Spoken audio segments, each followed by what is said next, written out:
আমন্ত্রণ দেশ জনপদ লাইভের সঙ্গে আছে আমি ইশিকা আজিজ। সপ্তাহান্তে রাজধানীর নিত্যপণ্যের বাজার পরিস্থিতি জানাতে রাজধানীর কারওয়ান বাজার থেকে যুক্ত হচ্ছেন সহকর্মী এইচ হিমেল এবং চট্টগ্রামের নিত্যপণ্যের বাজার দর নিয়ে জানাতে যুক্ত হচ্ছেন সহকর্মী আজিজা হক পায়েল। শুরুতেই যাচ্ছে হিমেলের কাছে। হিমেল, ছুটির দিনে নিত্যপণ্যের বাজারের পরিস্থিতি কি দেখছেন, বিস্তারিত জানাবেন। আমি রাজধানীর যে কারওয়ান বাজার সেখানে আছি। এখানে আমরা সকাল থেকে বাজার পর্যবেক্ষণ করছিলাম। এখানে যে সবজির বাজার আছে সেই সবজির বাজারে কিন্তু যথেষ্ট মাত্রায় দাম কম আছে, অর্থাৎ যথেষ্ট সহনীয় পর্যায়ে দাম আছে। আমরা সেটাই এখানে জানতে পেরেছি। এখানকার বিক্রেতার সাথে আমরা কথা বলেছি, তারা যেটি বলছেন পর্যাপ্ত পরিমাণ সরবরাহ থাকায় এবং বাজার সিন্ডিকেট না থাকায় কিন্তু আসলে এই দামের এই সহনীয় পর্যায়ে এসেছে। এবং ক্রেতাদের সাথে আমরা কথা বলেছি, তারা যেটি বলছেন যে এখনকার যে দাম আছে সেই দাম হচ্ছে যথেষ্ট সহনীয় পর্যায়ে এবং এই ক্রয় ক্ষমতার ভিতরে যদি বাজার দর থাকে তাহলে কিন্তু সবার জন্যই সেটি স্বস্তিদায়ক হয়। তেমনটাই কিন্তু এখানকার কারওয়ান বাজারের যে ক্রেতারা আসছিলেন তাদের কাছ থেকে আমরা জানতে পেরেছি। আমরা একজন ক্রেতার সাথে কথা বলার চেষ্টা করব যে কাঁচা বাজার অর্থাৎ সবজি থেকে শুরু করে অন্যান্য যে পণ্যগুলো আছে সেই বিষয়টি জানার জন্য। ভাই, আমাদের একটু জানাবেন যে এই কাঁচা বাজারের যে দামের যে অবস্থা কেমন মনে হচ্ছে? না, এখন কাঁচা বাজার মোটামুটি সহনীয় পর্যায়ে আছে। মোটামুটি ম্যাক্সিমাম কাঁচা বাজারেই কাঁচা সবজি দেখা যাচ্ছে 50 টাকার মধ্যে পাওয়া যাচ্ছে। বিশেষ করে পটল, ঝিঙ্গা, চিচিঙ্গা সবকিছু মোটামুটি 50 টাকার নিচে আছে। ধন্যবাদ আপনাকে। উনি যেটা বলছিলেন যে সবজির বাজারগুলো আছে সেগুলো কিন্তু 50 টাকার মধ্যে আছে। আমরা বাজারে যেটি জানতে পেরেছি টমেটো এবং পেঁপের দাম ছাড়া এবং শশা, টমেটো এবং পেঁপে এই তিনটা সবজি কিন্তু 50 টাকার ঊর্ধ্বে আছে, অর্থাৎ 60 থেকে 70 টাকার মধ্যে আছে। অন্যান্য যত সবজি আছে সবগুলো কিন্তু 30 টাকা থেকে 50 টাকার মধ্যে আছে। আমরা যদি মশলার বাজারের কথা বলি, এখানকার বিক্রেতাদের সাথে কথা বলার পর ওনারা যেটা বলছেন যে মশলার দাম শুধুমাত্র এলাচির দামটা বেড়েছে এবং অন্যান্য যে মশলা আছে সেই মশলাগুলো কিন্তু গত যে রোজার ঈদ অর্থাৎ ঈদুল ফিতর তারপর থেকে কিন্তু মশলার দাম আর বাড়েনি। শুধুমাত্র এলাচির দাম বাদ দিয়ে অন্যান্য মশলার দাম কিন্তু যথেষ্ট আগের পর্যায়ে আছেন, তেমনটাই বলছেন। একজন বিক্রেতার সাথে আমরা কথা বলবো মশলার যে দাম সেই দামের তারতম্যের ব্যাপারে নিয়ে আমরা একটু জানার চেষ্টা করবো। আপনি একটু জানাবেন যে মশলার বাজারের মশলার দামের কি অবস্থা এবং সামনে কেমন দাম বাড়তে পারে কিনা? মশলার দাম সবের দামই কমছে, যেমন এলাচের দাম একটু বাড়ছে। এলাচি গত এক মাস আগে এলাচি ছিল 40-4200 টাকা ছিল, এখন হচ্ছে এলাচি যেটা ভালো না, যেটা হাই কোয়ালিটি ওটা হচ্ছে আপনার 5200 টাকা কিলো, আর যেটা নর্মালটা ওটা হচ্ছে 4600 টাকা কিনা আমরা 800 টাকা বিক্রি। আর জিরার দাম গত অনুমানে এবার অনেকই দাম কম, যেমন গত বছর জিরা ছিল আপনার 800-900 টাকা, এবার জিরা হচ্ছে 680 টাকা 700 টাকা। বলবেন যে সামনে তো কুরবানির ঈদ আসছে, ঈদুল আজহা, সেই জায়গা থেকে দাম বাড়ার সম্ভাবনা আছে কিনা, কেমনটা মনে হচ্ছে আপনার? বাড়ানোর লক্ষ্য নাই, যা তো বেচা কিনা ওখানে হয়ে যাচ্ছে, আর কয়দিন পরে আপনার বেচা কিনা হবে না, যা বাড়ার বাড়ছে আর বাড়বে না। দর্শক, আপনারা দেখতে পেয়েছেন উনি যেটা বলছেন যে মশলার যে দাম শুধু এলাচিটা বেড়েছে এবং সেটা আগেই বেড়েছে এবং অন্যান্য মশলার দাম আগের যে দাম ছিল সেই দামে বিক্রি হচ্ছে এবং আসন্ন ঈদুল আজহাকে কেন্দ্র করে মশলার দাম না বাড়ার সম্ভাবনা আছে, তেমনটাই বলছেন। আমরা কারওয়ান বাজারের মাছ এবং মাংসের বাজারে কথা দেখা করেছি এবং বিভিন্ন বিক্রেতাদের সাথে আমরা কথা বলেছি। তারা যেটি বলছেন যে মাছের বাজারে ক্রেতাদের সংখ্যা যথেষ্ট কম লক্ষ্য করা যাচ্ছে এবং মাংসের বাজার যথারীতি আগের দামে অর্থাৎ 780 টাকা গরুর মাংস এবং 1200 থেকে 1250 টাকা খাসির মাংস বিক্রি করা হচ্ছে। সব মিলে বলা যায় রাজধানী কারওয়ান বাজারের সবজির বাজার যথেষ্ট স্থবির রয়েছে, অর্থাৎ দাম যথেষ্ট সহনীয় পর্যায়ে রয়েছে এবং ঈদুল আজহাকে ঘিরে যে মশলার বাজার সেই মশলার বাজারেও কিন্তু দাম যথেষ্ট নিয়ন্ত্রণ রয়েছে। শুধুমাত্র এলাচি বাদ দিয়ে অন্যান্য মশলার দাম যথেষ্ট নিয়ন্ত্রণ রয়েছে এবং এখানকার যে বিক্রেতারা আছেন তারা যেটি বলছেন যে দাম বাড়ার সম্ভাবনা নেই এবং যে দাম আছে সেই দামেই কিন্তু যে ঈদুল আজহা আসছে সেই ঈদুল আজহাতে কিন্তু মশলার দাম কিন্তু ঠিক এমনটাই থাকবেন এখানকার বিক্রেতা সেটি বলেছেন। চট্টগ্রামের বাজার পরিস্থিতি জানাতে আমাদের সহকর্মী আজিজা হক পায়েল আছেন, তিনি জানাবেন চট্টগ্রামের বাজারের সর্বশেষ পরিস্থিতি। হিমেল, আমি আছি এখন চট্টগ্রামের বাজারে। চট্টগ্রামের পাইকারি বাজারগুলোতে সবজির দাম কিছুটা কমেছে আমরা জানতে পেরেছি, সেই সাথে অস্থিরতা রয়েছে মাছের এবং চালের বাজারে। আমরা এখন একেবারে পাইকারি বাজারে আছি, এখানে থেকে বিভিন্ন বাজারগুলোতে সবজি সরবরাহ করা হয়, এখান থেকে নিয়ে গিয়ে খুচরা দামে বিক্রি করা হয়। আমরা দেখতে পাচ্ছি এখানে বিভিন্ন ধরনের মাছের মশলা সাজানো হয়েছে।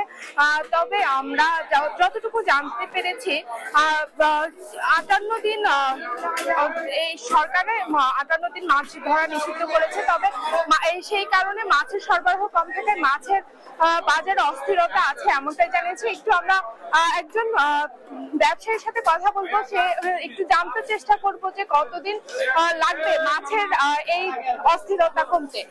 একটু আপনার থেকে একটু জানতে চাই, এই মাছের বাজারে এত অস্থিরতা কেন এবং কতদিন লাগবে মাছের দাম একটু স্বাভাবিক হতে?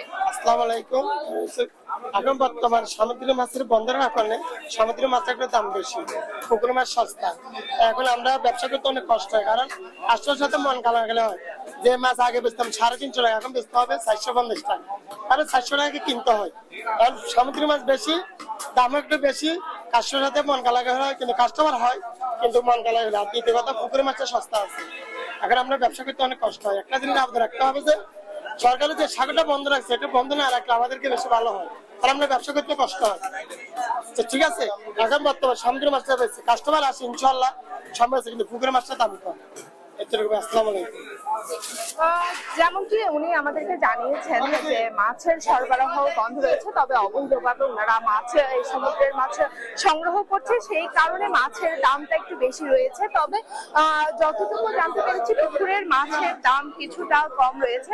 তারপরও ক্রেতারা আমাদেরকে জানিয়েছেন তাদের এই মাছের অভাব পূরণ করতে হিমশিম খেতে হচ্ছে। পরিবারের সকলকে নিয়ে আমিষ জাতীয় খাবার খেতে তাদের একটু হিমশিম খেতে হচ্ছে, কারণ মাছের বাজারে যে অস্থিরতা, এই অস্থিরতা প্রায় অনেক দিন যাবত। তবে এই অস্থিরতা কেটে উঠতে সময় লাগবে আরো 10 থেকে 15 দিন, এমনটাই জানিয়েছেন আমাদেরকে ব্যবসায়ীরা।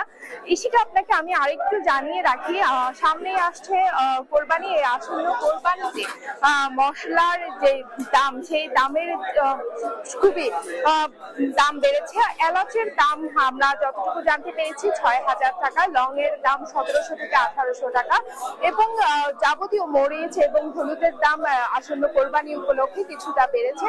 তবে পেঁয়াজ, রসুন এবং আদার দাম অপরিবর্তনীয় রয়েছে। পেঁয়াজ এখনো 50 থেকে 60 টাকার মধ্যেই রয়েছে, এইটুকু আমরা জানতে পেরেছি। সেই সাথে আমরা জানতে পেরেছি সবজির বাজার গত সপ্তাহের তুলনায় কিছুটা নাগালের মধ্যে রয়েছে। সবকিছু সবজি পাওয়া যাচ্ছে 50 থেকে 60 টাকা দরে, এমনটাই আমাদেরকে জানিয়েছেন। তবে চালের বাজারে একেবারে অস্থিরতা কমছে না। আমরা জানি কিছুদিন যাবত চালের বাজারে যে অস্থিরতা সেটা বাড়তি রয়েছে, এমনটাই আমরা জানতে পেরেছি। তবে নতুন চালে কিছুটা দাম কমেছে এমনটা জানতে পেরেছি। তবে নতুন চালের চাহিদা একেবারেই কম। পুরনো যে চালগুলো, সেই চালের চাহিদা বেশি থাকে, সেই চালের দাম এখনো কমেনি। তবে মাংসের দাম একেবারে অপরিবর্তনীয় রয়েছে। এখনো কেজি প্রতি বিক্রি হচ্ছে গরুর মাংস 950 এবং হাড্ডি বিক্রি করা হচ্ছে 750 থেকে 800 টাকা। তবে মুরগির দাম কিছুটা কমেছে গত সপ্তাহের তুলনায়। যেমন ব্রয়লার মুরগি বিক্রি করা হচ্ছে 155 থেকে 60 টাকা, সোনালী মুরগি বিক্রি করা হচ্ছে 280 থেকে 300 টাকা দরে। এতটুকু আমরা জানতে পেরেছি। এখনো পর্যন্ত এতটুকু আমরা জানতে পেরেছি। তবে ডিমের দামও কিছুটা কমেছে গত সপ্তাহের তুলনায়। গত সপ্তাহে ছিল 135 টাকা, তবে এখন বিক্রি করা হচ্ছে 130 টাকা। এই ছিল চট্টগ্রামের বাজারের সর্বশেষ হাটের ইশিকা। পায়েল, অনেক ধন্যবাদ আপনাকে। ঢাকা ও চট্টগ্রাম থেকে নিত্যপণ্যের বাজার দর জানাচ্ছিলেন সহকর্মীরা। দেখছেন দেশ জনপদ লাইভ।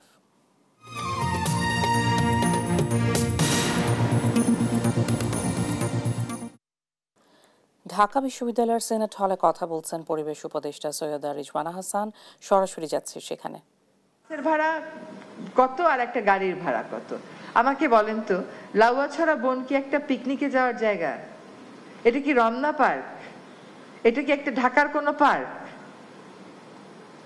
এখন এগুলো হচ্ছে বন বিভাগের আয় উপার্জন। এই যে যারা বন জীববৈচিত্র্য রক্ষা করবে তাদেরকে আসলে আমরা রেভিনিউ কালেকশনে লাগিয়ে দিয়েছি। এইগুলো তো অনেক দিনের মনস্তত্ত্ব, এগুলো থেকে বের করে আনতে কিন্তু সময় লাগবে। জীববৈচিত্র্য আসলে অনেক বড় একটা বিষয়। আপনি স্পিসিস ডাইভার্সিটির কথা বলেন, ইকোসিস্টেম ডাইভার্সিটির কথা বলেন, ইকোসিস্টেম না বাঁচলে তো আর স্পিসিস বাঁচবে না।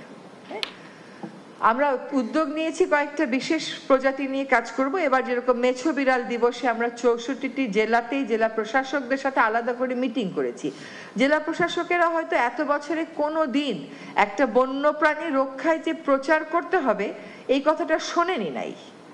এখন তাদের সাথে যখন এই বিষয়ে মিটিং করি, তাদের কাছে হয়তো মনে হয় এত গুরুত্বপূর্ণ বিষয় থাকতে মেছো বিড়ালের বিষয়ে সবাইকে সচেতন করতে কেন এই কাজ করবে। আমরা আমাদের দক্ষিণাঞ্চলে 21টি জেলাতে একটা বিশেষ এবার প্রচারাভিযান করলাম এবং আমরা দায়িত্ব নেওয়ার পরে বিভিন্ন জায়গাতে মেছো বিড়ালের কোনো খবর আসলেই আমরা সেটাকে উদ্ধার করে নিয়ে চলে আসি। কিন্তু উদ্ধার করে এনে রাখবো কোথায়? সাফারি পার্কে রাখতে গেলে সেখান থেকে চুরি হয়ে যায়। মানে নানান সমস্যা তো আমাদের, একটা সমস্যা না তো যেটা সমস্যা সমাধান ওইভাবে করতে পারবো।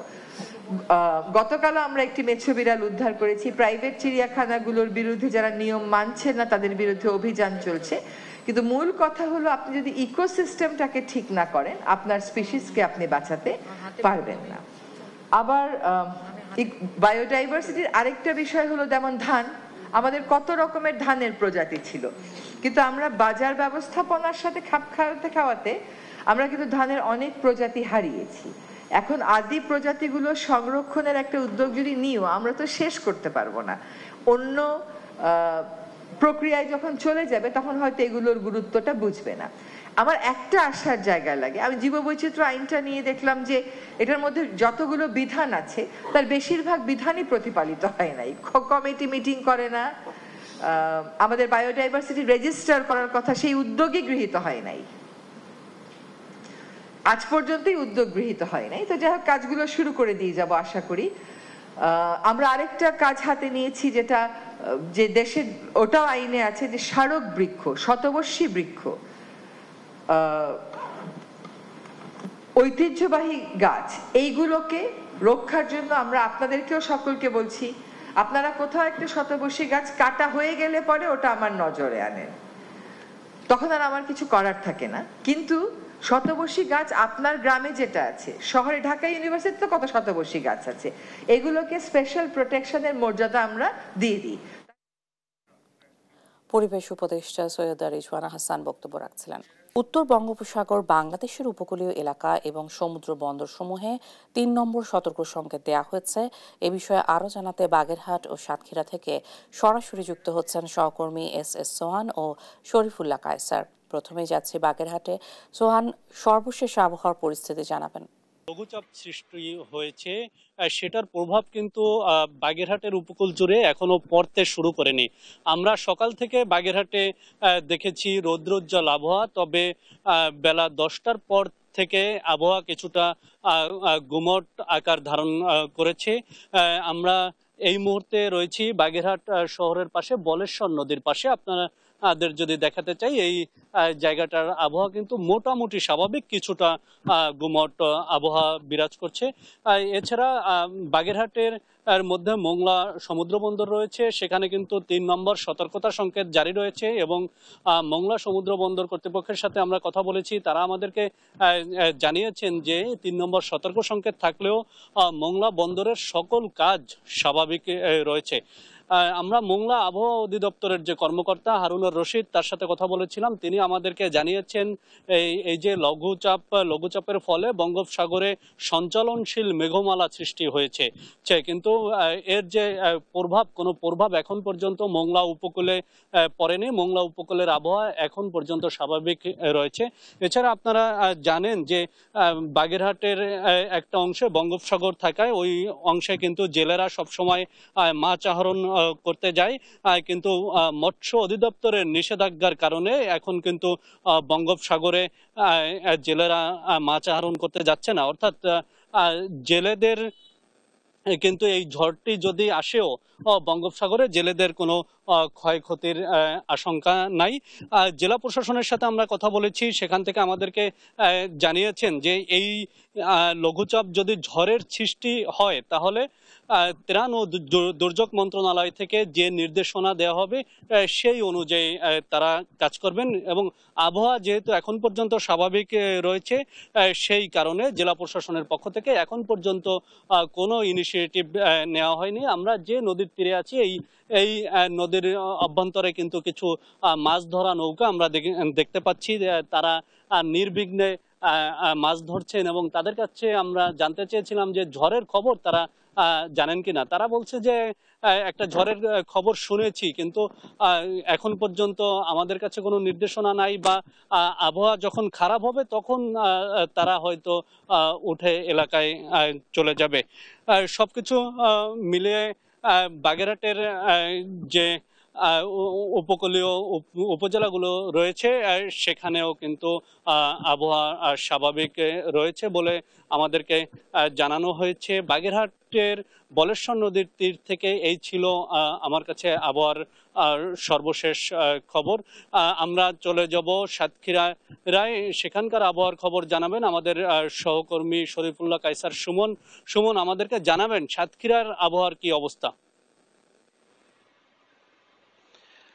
সোহান, দাঁড়িয়ে আছি বেতনা নদী উপকূলে। আপনি দেখতে পাচ্ছেন যে সাতক্ষীরার আবহাওয়া সকাল থেকেই এই যে অবস্থা গুমোট হয়ে আছে, ঠিক সেই গুমোট অবস্থায় রয়েছে। এ ধরনের গুমোট অবস্থা থেকেই অতীতে দেখা গিয়েছে যে আইলা, আমফান সহ বিভিন্ন সর্বশেষ রোমেল সবগুলোই কিন্তু এইরকম গুমোট আবহাওয়া থেকেই হঠাৎ করেই কিন্তু জোয়ারের পরিস্থিতি পরিবর্তন হয়েছে। অতি জোয়ার এবং বেড়িবাঁধ ভাঙন এগুলো হচ্ছে একেবারে চোখের সামনে দেখা এই উপকূলের মানুষ। তারা অনেকটা শঙ্কায় আছে যে যদি কোনো ধরনের প্রবল জোয়ারের সৃষ্টি হয় তাহলে সেই জোয়ার কিন্তু ক্ষতিগ্রস্ত করবে এই উপকূলবাসীকে। আমরা সাতক্ষীরা যে প্রথম শ্রেণীর আবহাওয়া পর্যবেক্ষণাগার রয়েছে তার যে ইনচার্জ জুলফিকার আলী রিপন, আমরা রিপনের সাথে কথা বলেছি। রিপন আমাদেরকে জানিয়েছে যে এই মুহূর্তে চট্টগ্রাম, মংলা এই অঞ্চলগুলোতে সহ অন্যান্য কিছু বন্দর এবং নদী উপকূলে ৩ নম্বর সতর্কতা সংকেত দেখাতে বলা হয়েছে। সেটি গতকাল থেকে বলবৎ রয়েছে। অর্থাৎ এখানকার নদী এবং সাগর উপকূলে যে বিরাট একটি অংশ রয়েছে, যারা মাছ ধরা ট্রলার এবং নৌকা নিয়ে যারা মাছ ধরে তাদেরকে সতর্কতা জারি করা হয়েছে জেলা প্রশাসনের পক্ষ থেকে, এবং যে কোস্টগার্ড সহ যারা রয়েছে তাদেরকে সতর্ক করেছে বন বিভাগও। বনের মধ্যেও যারা আছে তাদেরকেও সতর্ক করেছে। তবে এখানে একটু বলে রাখা দরকার, সাতক্ষীরার এই মৌসুমটি হচ্ছে আম পাড়ার যে মৌসুম সেটি চলছে, সেটি একেবারে মধ্যবর্তী বলতে পারেন, একেবারে পিক যে সময়, সেই মধ্যবর্তী সময়ে এখন সবচাইতে আম চাষিরা রয়েছে সাংঘাতিক রকম দুর্ভাবনায়। এখন যদি ঝড়টি হয় তাহলে সাংঘাতিকভাবে ক্ষতিগ্রস্ত হবে আম চাষিরা। এবং একই সাথে বেড়িবাঁধ উপকূল নিকটবর্তী যে মানুষরা তারা আশঙ্কায় রয়েছে, এই বেড়িবাঁধ যদি ভাঙে তাহলে হাজার হাজার বিঘা যে মাছের ঘের রয়েছে সেগুলো প্লাবিত হয়ে যাবে।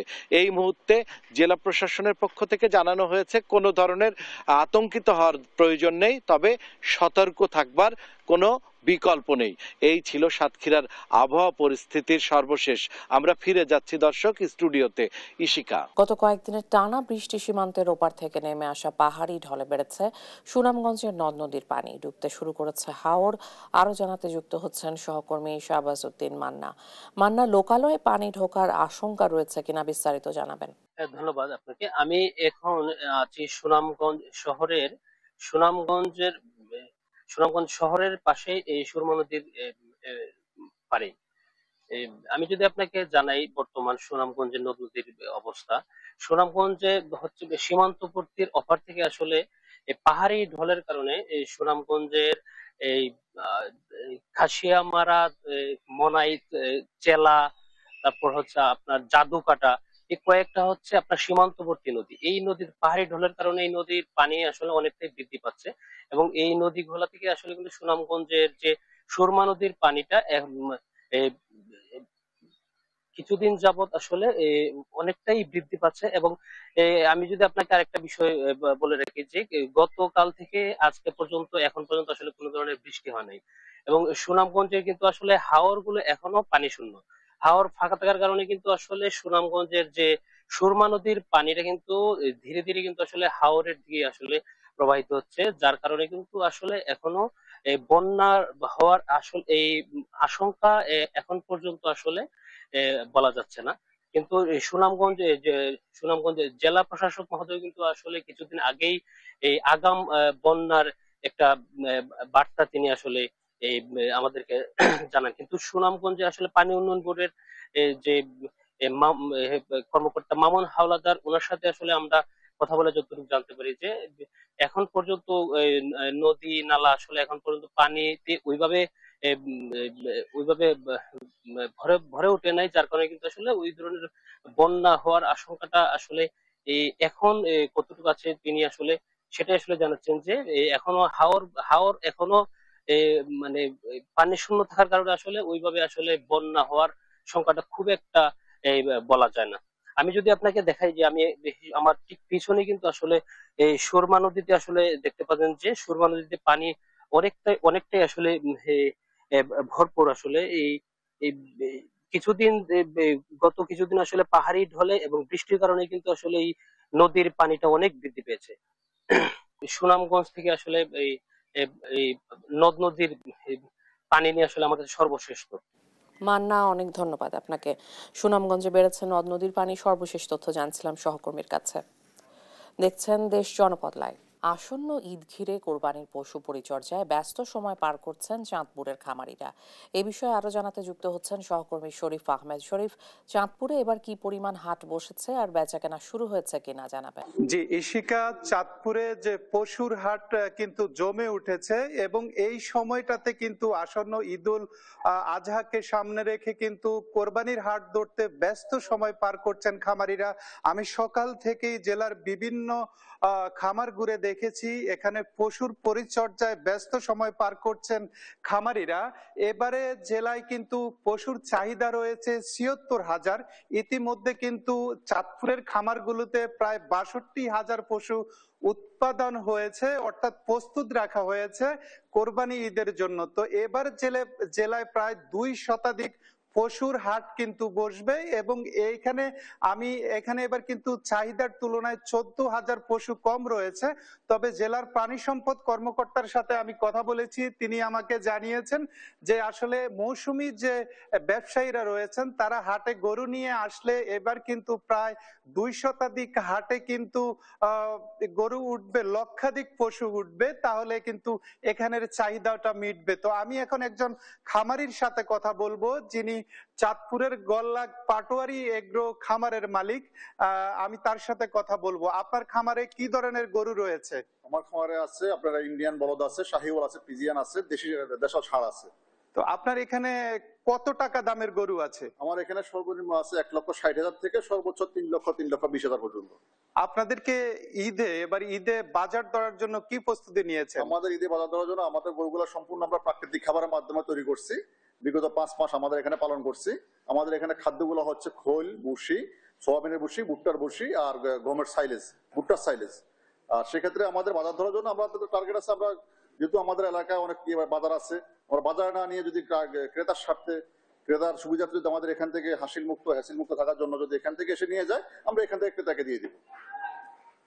এখন আপনাদের এই যে গরু, আপনাদের লাভের, খামারিরা কিন্তু এবার লাভবান হবে কিনা? ইনশাল্লাহ আশা করা যায়, যারা নিজেরা শ্রম দিচ্ছে, নিজেরা সঠিক পরিচর্যা করতেছে, ঠিক গরুকে ঠিক মতো লালন পালন করতেছে, ওরা নিশ্চয়ই খাইয়ে সফল হবে। আর যারা গরুকে ঠিক মতো খাবার দিচ্ছে না, খাবার দিবে না, গরুকে ঠিক মতো লালন পালন করবে না, পরিষ্কার পরিচ্ছন্ন রাখবে না, ওনারা হয়তো বা লস হতে পারে। এই পর্যন্ত আপনার খামারে গরু বিক্রি হয়েছে কিনা? যে কোরবানি উপলক্ষে ৫টা বিক্রি হয়েছে এই পর্যন্ত, আজকে পর্যন্ত।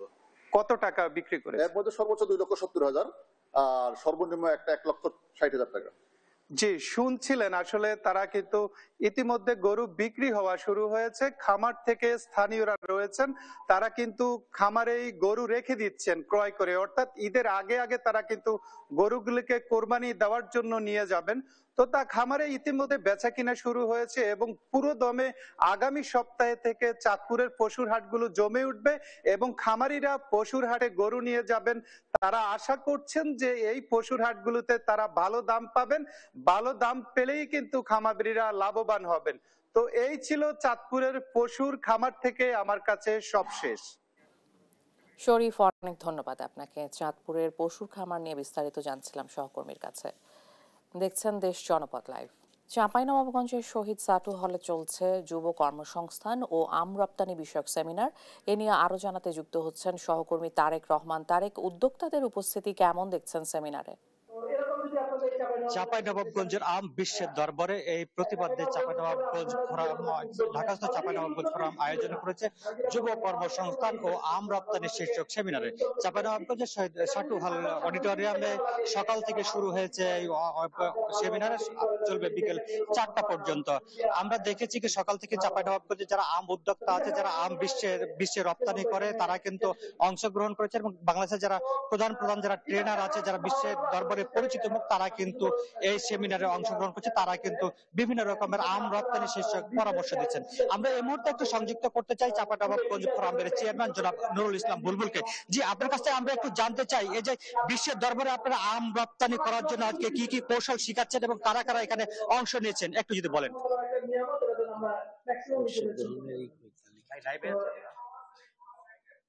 আপনারা দেখছেন যে আমরা চাঁপাইনবাবগঞ্জ ফোরামের উদ্যোগে আমরা একটা জাতীয় মানের একটা প্রোগ্রামের আয়োজন করেছি, সেমিনার আয়োজন করেছি, যুব কর্মসংস্থান ও আম রপ্তানি শীর্ষক সেমিনার।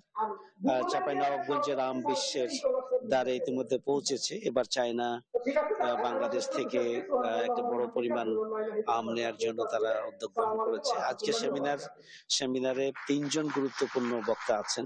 আমরা একজন আলোচক ইতিমধ্যে এপ কমার্স অর্থাৎ সোশ্যাল মিডিয়া ফেসবুকের মাধ্যমে কিভাবে আম কেনা এবং বিক্রি করার ক্ষেত্রে ভূমিকা পালন করবে সেই বিষয়ে তিনি বক্তব্য রাখছেন। ইতিমধ্যে বক্তব্য শেষ করলেন এবং আরো 2 জন খুবই গুরুত্বপূর্ণ আলোচক আছেন, যারা মূলত প্রথমত একজন যেটি করবেন যে আম রপ্তানি করার ক্ষেত্রে আমাদের সুবিধাগুলো কি, অসুবিধাগুলো কি, কিভাবে এগুলো আমরা করতে পারি সেই বিষয়েও তারা বক্তব্য রাখবেন। আমি আশা করি যে সেমিনার শেষ পর্যন্ত থেকে সেমিনারকে সফল করলে যারা এখানে অংশগ্রহণ করেছেন তারা সার্বিকভাবে আমের মার্কেটিং এর ক্ষেত্রে দেশে এবং বিদেশে আম বাজারজাতকরণের ক্ষেত্রে এবং বিশেষ করে বিদেশে আম মার্কেটিং এর ক্ষেত্রে, রপ্তানির ক্ষেত্রে তারা পদক্ষেপ তারা উপকৃত হয় বলে আমি মনে করি। আপনাকে ধন্যবাদ। আসসালামু আলাইকুম। ধন্যবাদ। জি শিখা, আপনি শুনছিলেন যে চাঁপাইনবাবগঞ্জ ফোরামের চেয়ারম্যান নুরুল ইসলাম বুলবুল আমাদেরকে যে বিষয়টি জানাচ্ছিলেন যে চাঁপাইনবাবগঞ্জের প্রায় 80% মানুষ কিন্তু আমের সঙ্গে জড়িত। চাঁপাইনবাবগঞ্জের আম কিন্তু আর কয়েকদিন পরে বাজারে উঠবে। এই আমগুলো কিন্তু চায়না সহ বিভিন্ন দেশে রপ্তানির সুযোগ আছে এই মৌসুমে। কিন্তু সেক্ষেত্রে কিভাবে আমগুলো নিরাপদ আম উৎপাদন করা যায়, কিভাবে আম বিদেশে রপ্তানি করা যায় সে বিষয়টি কিন্তু ট্রেনাররা কিন্তু এখানকার জানিয়েছেন। আমরা উদ্যোক্তাদের সঙ্গে কথা বলেছিলাম যারা আজকে কিন্তু এখানে অংশগ্রহণ করছে, তাদের সঙ্গে আমাদের কথা হচ্ছিল। তারা বলছেন কি এখানকার যারা মেন্টর আছে, যারা কিন্তু তাদেরকে ট্রেনিং দিচ্ছে, তারা যদি তাদের এখান থেকে তারা কিন্তু শিক্ষা নিয়ে তারা কিন্তু তাদের যারা যুবক আছে, যারা যুব আছে, তারা বিভিন্ন কর্মসংস্থানে তারা কাজে লাগাতে পারবে এবং তাদের কর্মস্থানের সৃষ্টি হবে বলে তারা আমাদেরকে জানিয়েছেন। আপনি যদি একটু বলতে চাই প্রায় 450 মতো চাঁপাইনবাবগঞ্জের উদ্যোক্তা, আম উদ্যোক্তা সব বিভিন্ন যারা উদ্যোক্তা আছেন এখানে দেখেছি আমরা, নারী আছে, পুরুষ আছে, বিশেষ করে নারীরাও কিন্তু আজকের ক্ষেত্রে অংশগ্রহণ করছে। তারাও চাঁপাইনবাবগঞ্জের নিজস্ব উৎপাদিত পণ্য তারা কিন্তু বাংলাদেশের বিভিন্ন বাজারে তারা বিক্রি করে থাকেন এবং বিদেশে কিভাবে চাঁপাইনবাবগঞ্জের পণ্য রপ্তানি করা হয় সে বিষয়টি তারা কিন্তু আজকে এখান থেকে জানার চেষ্টা করছেন। এবং আপনাদেরকে বলে রাখি কি চাঁপাইনবাবগঞ্জের বেশ কিছু নারী উদ্যোক্তা রয়েছে, তারা কিন্তু চাঁপাইনবাবগঞ্জের নকশি কাঁথা শুরু করে আমের বিভিন্ন পণ্য তারা কিন্তু তৈরি করে থাকে এবং এই পণ্যগুলো তারা কিন্তু বিভিন্ন বিশ্বের দরবারে কিভাবে পৌঁছে দেওয়া যায় সে বিষয়টি তারা কিন্তু জানার চেষ্টা করছেন। জি ইসিকা, এ ছিল আমার কাছে চাঁপাইনবাবগঞ্জের। তারেক, অনেক ধন্যবাদ আপনাকে। যশোরের শামস উল হুদা ফুটবল একাডেমিতে শুরু হয়েছে এএফসি গ্রাসরুটস ফুটবল দিবস এবং বিশ্ব ফুটবল সপ্তাহ 2025 আয়োজনে উপস্থিত রয়েছেন বাংলাদেশ ফুটবল ফেডারেশনের সভাপতি তাবিথ আওয়াল ও আর্জেন্টিনার রাষ্ট্রদূত মার্সেলো কার্লোস সিসা। আরো জানাতে যুক্ত হচ্ছেন সহকর্মী সালাউদ্দিন সাগর। আয়োজনে কি কি পর্ব রয়েছে আর ফুটবল প্রেমীদের উপস্থিতি কেমন দেখছেন?